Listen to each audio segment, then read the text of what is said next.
Bonjour à tous pour ce premier live de la semaine. Donc nous allons travailler avec MetaTrader aujourd'hui. Bien sûr, beaucoup de paires Forex. On va pas commencer par dollar australien, dollar canadien. Hein, pour résumer, la fin de semaine dernière avait été un peu délicat sur les devises. Le bouleversement qu'il y a eu sur la livre a été brutal. Donc là, deux devises de matières premières. Dollar australien contre dollar américain. Enfin, dollar canadien, excusez-moi. En H4. En H4, on a eu une grande descente. Et là, on a de l'indécision, une bougie d'impulsion. Et là, on se retrouve dans de l'indécision. On est sur du baissier. En 30, au contraire, la musique, elle est passée haussière. Donc là, c'est pas net. C'est pas net, mais on peut quand même trouver quelque chose à faire en haussier. On part du principe où peut-être on va continuer à retracer le mouvement précédent. Alors là, si on part de ce principe-là, les niveaux ils sont tout simples. Là, invalidation du setup. Donc on rentre là, soit on stop, soit on invalide. Invalide, ça veut dire quoi, invalidation? Ça veut dire que si les prix traversent ce niveau avant qu'on soit rentré en position, le setup dans son entier est invalidé. Voilà. Alors, pourquoi on peut tenter du haussier? On a un plus haut, un deuxième plus haut qui est légèrement plus haut, un troisième plus haut qui est plus haut que les précédents, et les plus bas, c'est pareil. Un plus bas, ce plus bas-là est plus haut que celui-ci est plus haut que celui-ci. Vous voyez, donc là, on est rentré un peu dans une musique haussière. Donc, on peut tenter quelque chose, avec bien sûr quelque chose de court. Les niveaux, premier objectif, c'est par là. Et puis après, bon, on peut remonter. On suivra si ça part dans notre sens, on suit les prix. Voilà pour le premier graphe. Le câble. Si on efface, on verra mieux. Voilà. Donc là, on est sur la musique baissière sur le H4. Là, c'est net et sans bavure. Sur le 30. Alors sur le 30, on est une sorte de ligne horizontale qui partage en deux. Alors, on va la tracer, si elle veut bien. Voilà.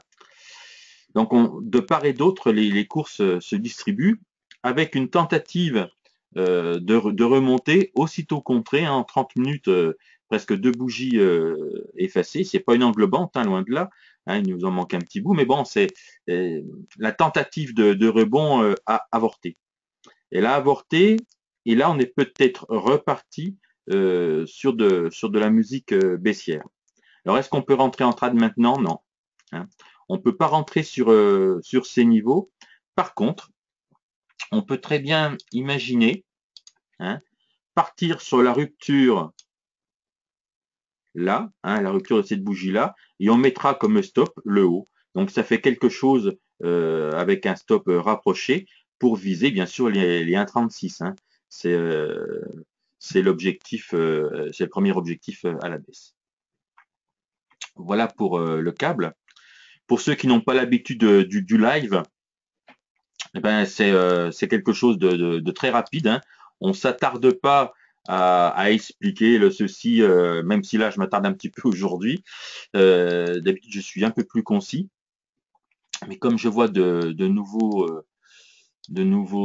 arrivants, de nouveaux lecteurs, je précise un peu. Donc on va enlever, non, il est très bien ce niveau de 114, comme quoi il a bien tenu, on l'avait tracé avant, et ça s'est posé pile poil dessus, même si le poil on s'en moque un peu. Donc vous voyez que la musique du H4, là c'est une musique qui est baissière. Là on a tenté d'inverser, et pourtant là si on casse ce niveau-là, on sera reparti sur une musique baissière. Donc là c'est délicat, comme souvent.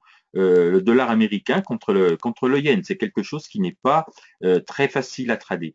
Par contre, c'est quelque chose qui est très intéressant à regarder pour pouvoir traiter les actions de manière plus précise et pointilleuse. En 30, donc là, on n'a pas quelque chose de net en H4.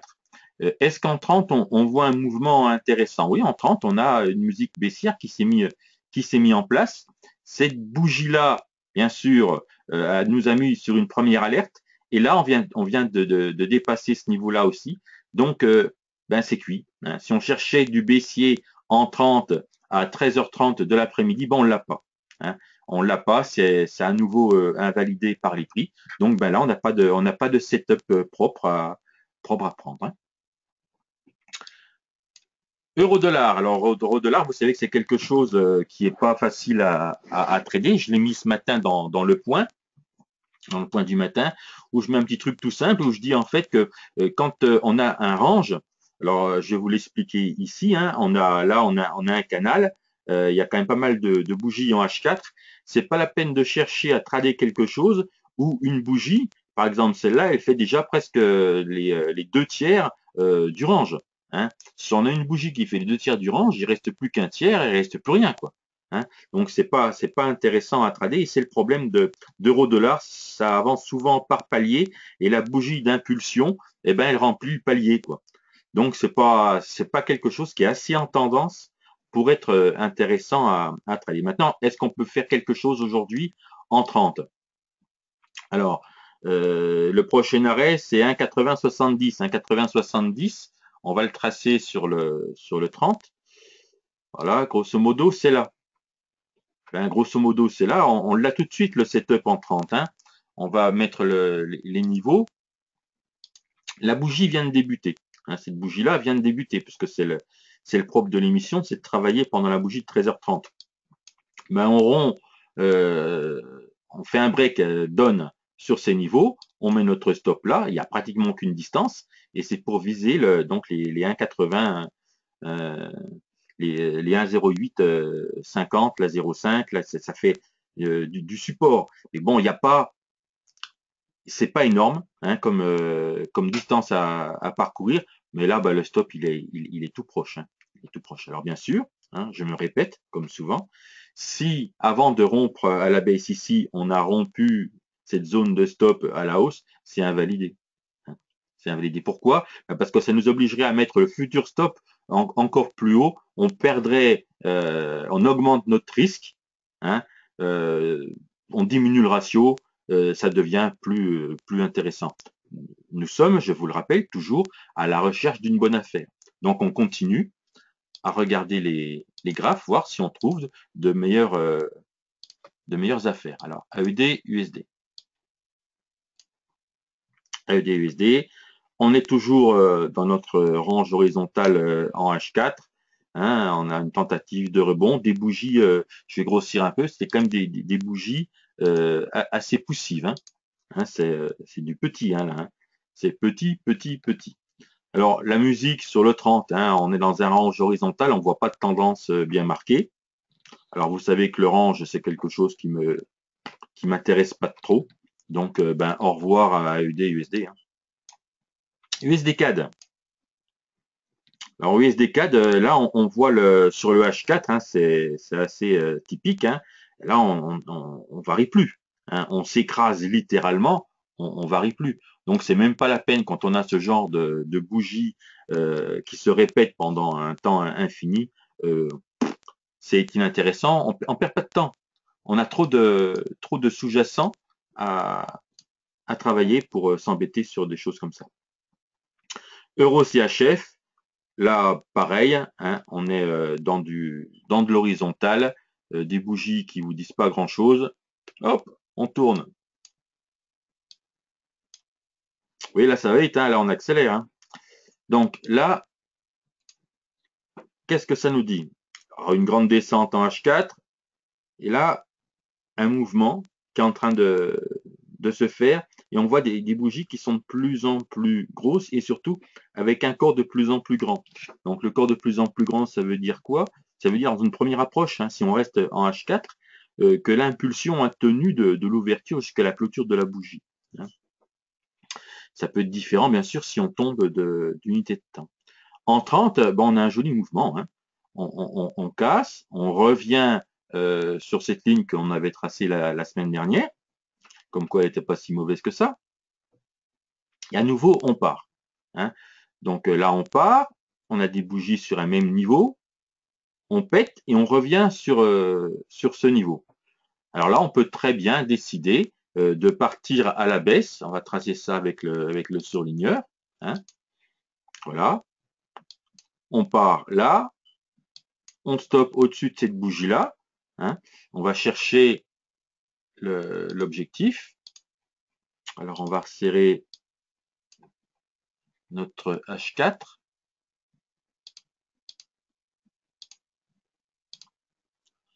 L'objectif, premier objectif, ben, il sera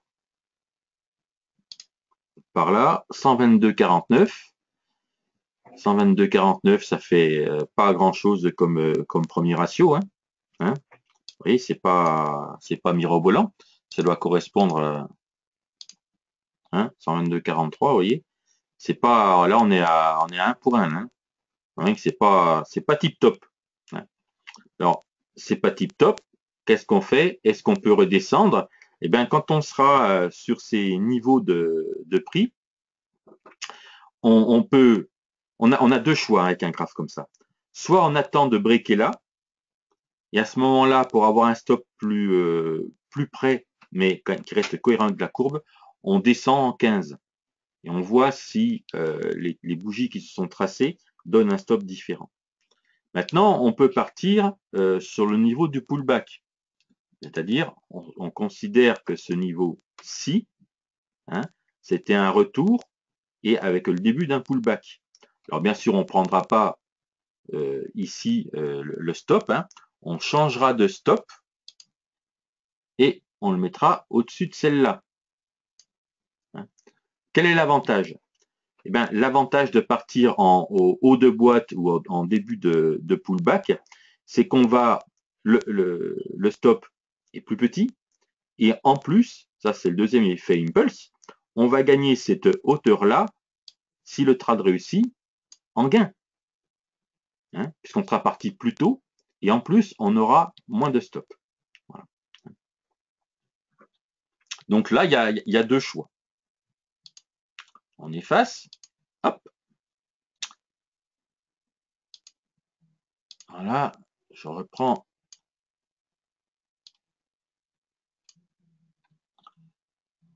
Là, il est temps d'enlever des lignes qui perturbent l'œil. Et vous savez que l'œil se fait facilement perturber.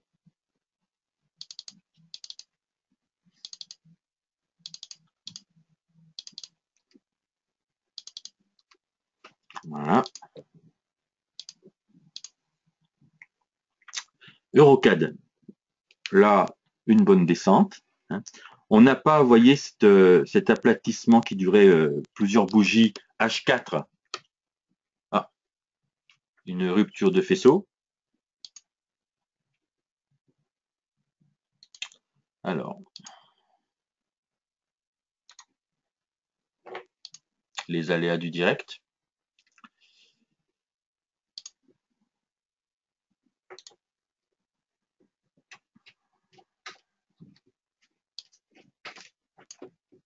En fait, les aléas du direct se nomment Tigrou, qui est un chat tigré européen. Vous voyez.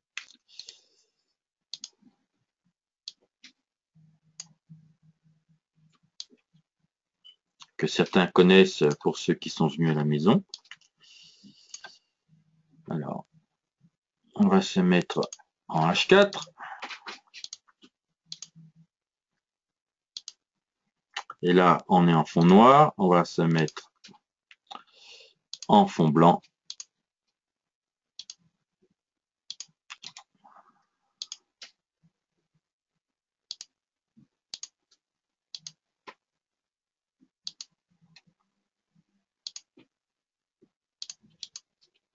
Et voilà, on a retrouvé notre Eurocad. Voilà. Donc là, une musique baissière sur du H4. On est dans une musique baissière sur du 30. Là, on a une reprise un peu différente, mais là, on est reparti sur de la baisse. Alors, on va partir sur de la baisse, on va grossir. C'est celui-là que je veux grossir. Voilà. Hein. Toc, là, ça descend, on descend, on descend, on descend. Là, on peut faire quelque chose de serré. Hein. Donc, on cherche à partir sur de la baisse. Hein. On part sur la rupture là, de ce plus bas-là et le stop sur celui-là. Donc là, ça fait quelque chose ça nous fait même pas 30 pips de prise de risque. On va voir l'objectif. Qu'est-ce qu'on recherche?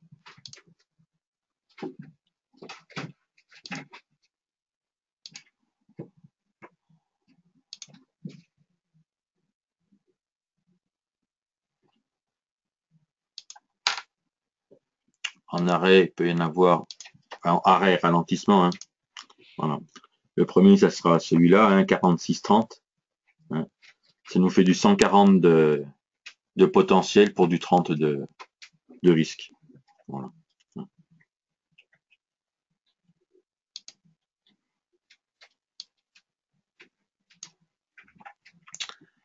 Euro AUD. On va effacer le petit dessin. Alors,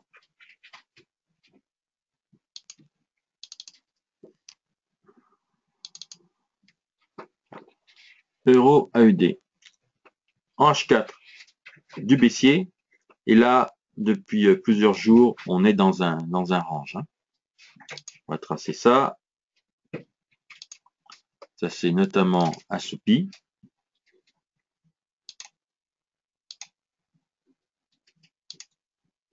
Hein. Donc là, les bornes, hein, il y a 300, pas tout à fait de 300 de range, mais vous voyez que les bougies, elles tiennent. Quand il y a une bougie, elle fait 2/3. Hein. Donc, faire quelque chose là-dedans, c'est délicat. Hein. Là, la musique entrante serait une musique un peu baissière, mais le problème, c'est que l'objectif, il est à côté. Quoi.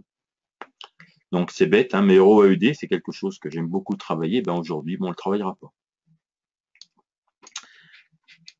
Livre anglaise contre le yen.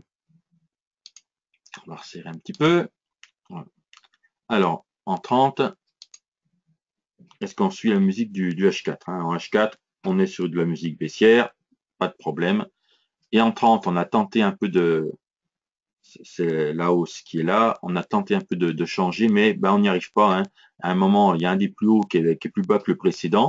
Là, ça se resserre. Le plus bas est plus haut que le précédent. Ça se resserre, puis pop, là on pète. Hein. Là, on pète pour ceux qui aiment tracer les triangles. Ils auraient pété en fin de triangle. Nous, on s'en moque. Hein, on pète, on est sur des niveaux de prix. Le triangle, on s'en moque. On pète. Tac, tac. On tente. On peut considérer que c'est le même niveau. Et on s'assoit ici. Hein, on va tracer notre horizontale. Voilà. Donc, qu'est-ce qu'on peut tenter? On peut tenter, comme depuis le début du live, hein, c'est du break. Hein. On tente le break de celle-là et on met le stop là. Hein. Pourquoi là et pourquoi pas ici? Parce que là, c'est vraiment tentant. C'est vraiment tentant. Je vais grossir et on va se dire, tiens, là, ça nous donne une bougie d'une heure. Hein. Donc, hop, je grossis.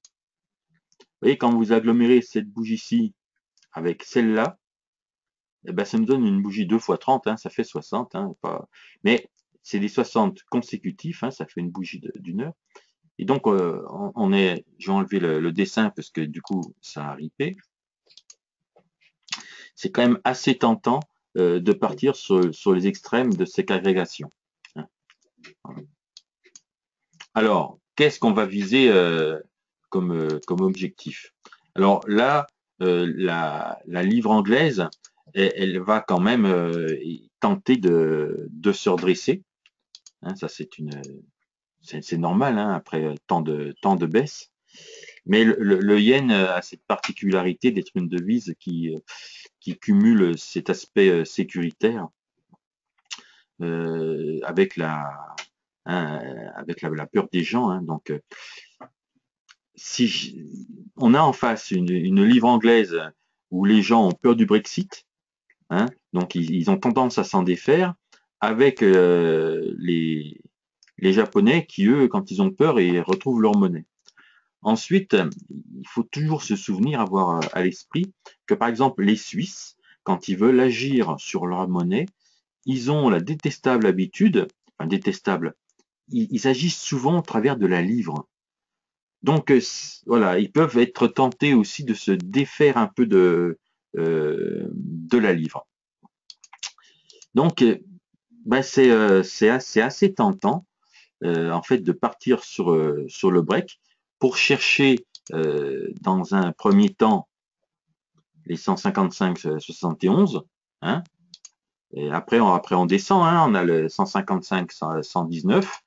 Mais bon, ouais, on peut, comme nous on n'est pas radin, hein, ce qu'on recherche, si j'arrive à le tracer, voilà, c'est les 155, les 154, 72. Hein, ça fait quand même un beau ratio par rapport au départ. Hein. Alors, quand on arrive, je grossis, si le trade va contre nous, ben voilà, on est stoppé, c'est point barre, hein, on arrête, hein, ça c'est évident. Quand on arrive sur ces niveaux, hein, on regarde toujours si c'est l'occasion, si on doit couper, parce qu'il y a autre chose qui s'est profilé, ou si au contraire on en remet une petite louche. Chaque niveau atteint doit faire l'objet à nouveau d'une étude du graphe. Là-dessus d'ailleurs, je suis en train de mettre en route un nouveau concept où j'ouvrirai une salle de réunion où vous me présenterez vos graphes. C'est-à-dire que pendant un temps, mettons 45 minutes, 1 heure, les personnes qui ont envie de me montrer un graphe avec leur désir de rentrer en trade, c'est-à-dire la position actuelle, ou passer, c'est pas grave ça, hein, avec un objectif, un stop loss, une entrée en position, et je leur dirai ce que j'en pense et si c'est cohérent par rapport à ce qu'ils me disent. Hein. Je ne vais pas juger le système, c'est pas ça qui est important. Il faut que ça soit en adéquation avec la pensée qui a déclenché les points. Donc on fera ça, ça sera un coaching gratuit où je vous dirai ce que je pense de vos écrans. Voilà. S'ils sont trop surchargés, vous savez ce que je vais dire par avance. J'aime bien les choses qui sont assez épurées. Le Suisse contre le yen. Alors le Suisse contre le yen, là, on se retrouve avec, je ne parle pas des prix, mais avec les deux devises les plus travaillées par leur banque centrale. Il faut toujours garder à l'esprit, quand on fait du Forex, qu'il y a deux devises qui sont travaillées de manière permanente par leur banque centrale, c'est le franc suisse et le yen. Hein. Donc, c'est les devises toujours faible exposition, parce qu'on peut se retrouver avec de très gros problèmes. Hein. Faut toujours penser au problème du franc suisse en pleine journée qui a bouleversé la vie de nombreux brokers. La musique du H4 est baissière, baissière, baissière, baissière. On a tenté de s'en extraire, mais ben non. Hein, le yen a franchi son côté sécuritaire plus que le franc suisse. Et à nouveau, depuis quelques heures, on est reparti à la baisse. Est-ce qu'on peut travailler en 30? Eh ben oui, ça nous fait un peu comme tout à l'heure. Hein. Hein, on a une suite de plus bas, des tentatives de pullback. Là, on est sur une tentative de pullback. Ce qui serait bien, c'est d'arriver sur ces niveaux. Hein. Pourquoi ces niveaux? Ben, on regarde la tête des bougies.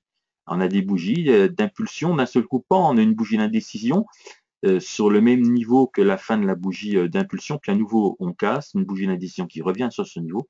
Donc ça serait bien d'essayer de retravailler ce niveau pour après, bien sûr, viser le break ou la sortie de boîte. Alors là, les stops éventuels, on les mettrait où? Hein? Toujours dans le cadre d'un short. Hein. Eh ben, si on part directement sur les niveaux de 112,94, on peut se mettre en M15 ou en M5 pour choisir, pour tenter de prendre un mouvement un peu arrondi. Hein, voilà, pour prendre un truc comme ça. Bon, on se mettra un stop court hein, au-dessus des 113, 113,10 par exemple. Hein. On est à 20 pips, 20 pips c'est relativement correct. Pas pour viser là. Hein. Ça, c'est pas un objectif. Hein. L'objectif, il est vraiment plus bas. Hein. On n'est pas là pour grappiller des micro-points. Hein. Mais là, quand on sera sur les niveaux de 112,45, ça sera l'occasion de descendre son stop, de le positionner autre part. On va serrer un peu le graphe. Alors, je vais serrer le H4, voir si on a la ligne un peu plus basse. J'en ai pas. Je passe en D1 pour trouver du point d'appui. Le point d'appui, c'est du 131. C'est ça. On va effacer les petits gribouillages. Voilà. Voilà. Donc, vous voyez, l'objectif est quand même intéressant par rapport aux pertes potentielles. Alors, c'est comme tout à l'heure, on a deux choix. Soit on rentre sur le niveau des 112,95 avec un stop sur les 113,10, soit on rentre sur le break de cette bougie-là, hein, à 112,400, 500, et à ce moment-là, on met son stop au-dessus du plus haut de la bougie actuelle. Hein. Voilà. Et pareil, hein, si les prix franchissent la bougie actuelle, ben, on va tout droit vers une invalidation de notre setup. Voilà. Ben, les 30 minutes sont relativement vite passées, il ne reste plus que 4. Donc, j'espère que ce premier live du lundi vous a satisfait. Vous voyez, on essaye de manger du graphe, hein, parce que le but, c'est pas tant de voir tout ce qu'on a à faire, que de vous apprendre à manger du graphe, à analyser le plus vite possible toutes les bougies, hein, et de rechercher en fait les graphes qui vous donnent le meilleur potentiel. C'est-à-dire qu'on a vu des paires de devises, des ratios qui étaient en range et qui n'offraient pas en fait la tendance que nous recherchons. À 13h30, sur cette bougie de 13h30 à 14h, on recherche quelque chose qui va se passer dans l'après-midi. On ne va pas rechercher quelque chose qui va se passer demain matin. Hein. Donc, on veut quand même un ratio de devises qui est de la pêche. Hein. Contrairement aux travaux que je vous livre le matin, je vous livre des travaux pour éventuellement des personnes qui vont partir au travail. Ils peuvent mettre leurs ordres en position et puis laisser passer. Bien sûr, laisser passer le temps, bien sûr. Ceux qui préfèrent en plus le suivre dans le day trading, c'est aussi bien, parce que là, ils pourront, si le trad va dans le bon sens, ils pourront resserrer leur stop au fur et à mesure que les bougies dessinent des choses intéressantes sur le graphe. Voyez, on est toujours dans l'esprit du travail du prix. Hein. On ne va pas regarder des tas d'indicateurs dont vous savez ce que j'en pense. Hein. J'ai pas mis la Ishimoku parce que j'essaye de le faire le plus pur possible. Ishimoku me permet de vous amener à ce travail du prix. Mais ces lives, je pense, doivent vous permettre de voir que le travail uniquement des bougies, d'une part, ça amène à un trading positif, mais surtout, c'est un trading qui est simple et où on n'a jamais de reparamétrage. On n'a pas besoin de trouver le bon paramétrage de l'indicateur tous les 6 mois. Nous, on l'a, c'est le prix. Soit ça dessine un graphe qui est agréable à l'œil et donc on voit, nous, ce qu'on peut en tirer, soit le graphe est interrogatif et nous, une interrogation, ça veut dire, ben, on passe. On ne va pas perdre notre temps à chercher le pourquoi du comment. On n'est pas Alain Decaux, on n'est pas dans l'histoire du trading, nous on est dans l'action du trading. Hein. Nous, on travaille le mouvement des prix. On ne prédit pas, on travaille le mouvement des prix. Hein. Voilà. Je vous remercie de votre attention. Demain, je serai toujours là pour vous présenter la journée et puis les setups potentiels. Hein. On essaiera de travailler un peu autre chose au niveau pair, hein, de changer un peu. Voilà. Je vous remercie de votre attention et à demain si vous le voulez bien. Au revoir.